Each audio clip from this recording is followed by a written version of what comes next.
Hello and welcome to my Guardians of the Galaxy review. Now you're probably wondering why a panda is giving a review. Well, it's simple. I saw how much money these YouTube videos were making and I need some of that money for some bamboo. This is a spoilers review, so if you haven't watched the film yet, go check it out and come back. The opening scene was amazing.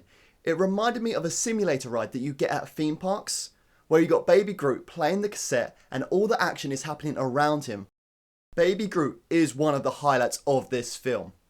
I'm really proud Marvel stuck to the Baby Groot. I was really thinking that was going to be just a small Easter egg in the first film, and by the time the second one came around, he was going to have been grown to large Groot again and back to his action self. But they kept it as the comedy Baby Groot, and I'm really proud they did that. I want to talk about the character development in this film. We learn more about the relationship between Gamora and Nebula. The film goes into detail what it was like growing up with Thanos as a dad. We learn why Nebula wants to kill Gamora, and it's heartbreaking. Thanos would make them fight as children. Every time Nebula lost, she would have a different body part replaced to make her better.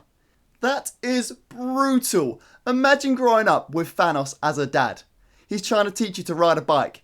You fall off, so he cuts your leg off to make you better. Worst dad of the year. But it makes so much more sense why Nebula wants to kill Gamora. Because she never helped her out as a kid. All she wanted was a sister.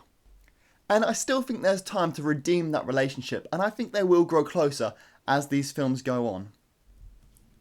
Going into this film, I had no idea who the villain was going to be, and that's how it should be in films. The trailers gave us enough to be interested, but not enough that we knew the whole story. Amazing Spider-Man 2. So we learned that the villain is Ego the Living Planet. I want to give Marvel a standing ovation for this.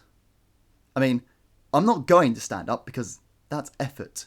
And I'm not going to do it in the cinema because I would look like a moron. But well done to Marvel Studios for having the guts to do this. Ego the Living Planet is actually a living planet. They even went as far as showing the face on the planet, like the comics. I mean, look how ridiculous this is. And comics can get away with it, but I did not know how they were going to translate that to the film. Let's face it, if Fox was making this, he would just be a regular guy in a leather suit. However, Marvel and James Gunn embrace the craziness of the comics, and that is what I want to see in these films. I don't want dark and gritty versions of these characters. I don't want to see what they would look like in our world. Batman vs Superman.